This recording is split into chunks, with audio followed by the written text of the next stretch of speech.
আকৌ এবাৰ মাজুলীৰ পৰা নতুন এটা ভিডিঅ'লৈ আপোনালোক সকলোকে নমস্কাৰ জনাই। এয়া মই মাজুলীৰ পৰা, এয়া মোৰ লগত আছে, নামটো কৈ দিয়া। নমস্কাৰ, কিঞ্চু কলিতা। এই ভালকৈ কোৱা আকৌ কি? নমস্কাৰ, কিঞ্চু কলিতা। এয়া কিঞ্চু কলিতা মোৰ লগত আছে। চাই যাব আজি মাজুলীৰ দ্বিতীয় দিন। এয়া চক পুৰা ৰাতিপুৱা আজি ৰ'দ হয় নাই? এয়া চক মাজুলী পৰিৱেশ পুৰা ঠাণ্ডা। আমাৰ তাত গাড়ী ইমান হুলস্থুল, ইয়াত গাড়ী ব্লগটো ৰাতিপুৱা আৰম্ভ কৰিছিল যদিও আজি ক'তো ফুৰিব যোৱা নহ'ল। গতিকে এয়া আবেলি পৰ হৈ গ'ল। আবেলি ভাইটিৰ লগত অলপমান ওলাই আহিছোঁ ওচৰৰ এখন গাঁৱলৈ। সম্পূৰ্ণ ভিডিঅ'টো চাই থাকিলে গাঁওখনৰ বিষয়ে আপোনালোকে জানিবলৈ পাব।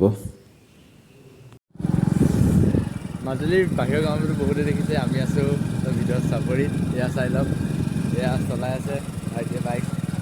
আমি পৰা চাপৰিত এয়া বেলি হৈছে, চাই লওক। এয়া আকাশ চক, কিমান এটা সুন্দৰ পৰিৱেশ। এয়া চক, আজি আমি চাপৰিৰ ভিতৰত পৰিৱেশ দেখাম। সৌফালে আছিলে এখন দেখিছে আপোনালোকে, এইফালে ইয়াৰ পৰা সূৰ্য ডুবিছে। আৰু এইবোৰ হ'ল মাজুলীৰ চাপৰি অঞ্চলৰ আপোনালোকে দেখিবলৈ পাব ববচা বন। হয়তো আপোনালোকে বহুত শুনিছে ববচা বনৰ নাম। এয়াই হ'ল সেই ববচা বন। আমি পৰা আহি আছোঁ এই চাপৰি ৰাস্তাৰ মাজে মাজে। ইমান গৰম পৰিছে আজি, পূৰা হাৱা ঠাণ্ডা হৈ আছে আজি পূৰা পৰিৱেশ। আৰু এয়া চব চাপৰি অঞ্চলৰ ৰাস্তা। ইয়াতে আচলতে ৰাতি হ'লে ৰাতিৰ উপদ্ৰৱ চলে, গতিকে বেছি দেৰি কৰিব নাই। সৌ আঁতৰত দেখিছে চাপৰিৰ মাজে মাজে গৰু খুঁটিসমূহ আছে। আমি চাপৰিৰ মাজে মাজে আগবাঢ়িছোঁ। ইমান সেউজীয়া পৰিৱেশ, আচলতে বতাহ বলি আছে। আৰু এয়া চাপৰিৰ ঘন হাবিৰ মাজৰ ৰাস্তা এনেকৈ আছে। ইয়াৰ মাজেদি আচলতে মাজুলীৰ দুৰ্গম অঞ্চলবোৰলৈ এনেকুৱাই যাতায়াত হয়, ইয়াৰ মাজেদি। আৰু এইসমূহ কাষত আপোনালোকে এনেদৰে খুঁটিসমূহ দেখিবলৈ পাব। আৰু আমি এতিয়া গৈ আছোঁ এখন কুমাৰসকলৰ এখন গাঁৱলৈ, য'ত কলহ টেকেলি বনোৱা হয়। আচলতে এই বাৰিষা সময় আহিছে, গতিকে এতিয়া কলহ টেকেলি নবনায়, গতিকে হ'লেও আমি চাই আহিম। এয়া আমি সোমাই গৈ আছোঁ, এজন দাদাই আমাক লৈ গৈ আছে, কাৰণ ইয়াত বৰ্তমান সকলো সামগ্ৰী সামৰিছে। গতিকে এই নামঘৰৰ ভিতৰত হয়তো যন্ত্ৰ পাতিবোৰ আছে, গতিকে আমাক এই দাদাজনে দেখুৱাবলৈ আনি আছে যন্ত্ৰ পাতিসমূহ।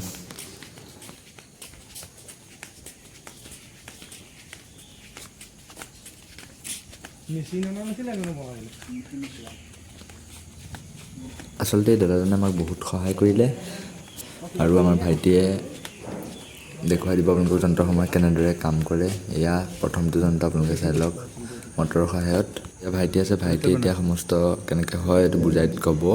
তোমাৰ মাটি চাকখন দিয়ে হয়, চাকখন দি পেলাই ঘূৰাই দিয়ে। এই মটৰৰ সহায়ত ঘূৰাই পেলাই তাত মানে তোমাৰ মাটিটো দি লয় নহয়, মাটি টেকেলি চেপটো বনাই দিয়ে মাটিটো দিলে।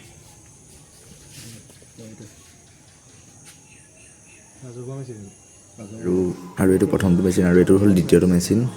ইয়াৰ বিষয়ে ক'ব। সন্ধিয়া পৰা হৈ গ'ল, তথাপিও আমি বস্তুবোৰ নোচোৱাকৈ নাযাওঁ। আমি এঘৰ মানুহৰ ভিতৰত সোমালোঁ, সামৰি থোৱাৰ পৰা বাচনসমূহ উলিয়ালে আৰু কৈ আছে।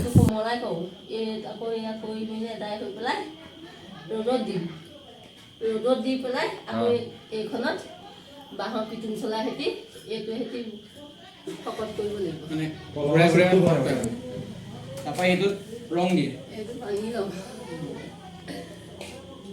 এইসমূহ যন্ত্ৰ পাতিৰ সহায়তে এটা কলহ বা টেকেলিত ৰূপ দিয়া হয়। এইসকল মানুহে শ্ৰম কৰি এইসমূহ নিৰ্মাণ কৰে, এনেদৰে নিজ হাতেৰে তেওঁলোকে প্ৰস্তুত কৰে এটা এটা কলহ। আৰু ইয়াৰ পাছত কেঁচা কলহখিনি এটা পদ্ধতি কৰা হয়, আমি সেইটো চাবলৈ গ'লোঁ। তাত কিবা আচলা দিলে তল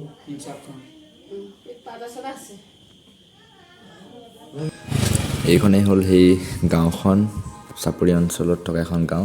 এতিয়া আমি গৈ আছোঁ যেনেদৰে ইটা ভাটাত পকোৱা হয়, আচল ৰূপটো দিয়া হয়, তেনেদৰে কলহসমূহো পকা কৰাৰ এটা ধৰণ আছে। ইয়াত পদ্ধতিটো আমি দেখাম ভাটাৰ টাইপৰে। এইটো চাওক, ইয়াত মানে ওপৰত প্ৰথমতে টেকেলিবিলাক যেতিয়া মাটিয়ে বনোৱা টেকেলিবিলাক শুকাব, তেতিয়া তাৰ ওপৰত দি এই ইয়াত যে দেখিছে এই চাংখনৰ ওপৰত দি লয়। চাংখনৰ ওপৰত দি লোৱাৰ পিছত ইয়াত অলপ শুকান বস্তু খৰি খেৰ কিবা কিবি দি লয়। তাৰ ওপৰত মানে মাটিৰ পলেপ এটা দি তলৰ পৰা জুই দিয়ে, তেতিয়া মানে টেকেলিটোৰ ৰংটো ৰঙা হৈ পৰে। এয়া চাওক, ইয়াতে জুই দিয়ে আচলতে এই তলৰ যিটো চৌকা আছে, এইটো চৌকা এইটো আছে দেখিছে, ইয়াত জুই দিয়ে আৰু জুইখিনি গৈ পেলাই এই ওপৰত ইয়াত চাই লওক, ইয়াতে মানে জুইখিনি ইয়াৰ পৰা চাৰিওফালৰ পৰা আহে ন আৰু ইয়াতে টেকেলিখিনি ৰংটো মানে এনেদৰে ৰং দিয়া হয় চাই লওক এইবোৰ ৰং এইটো গাঁতটো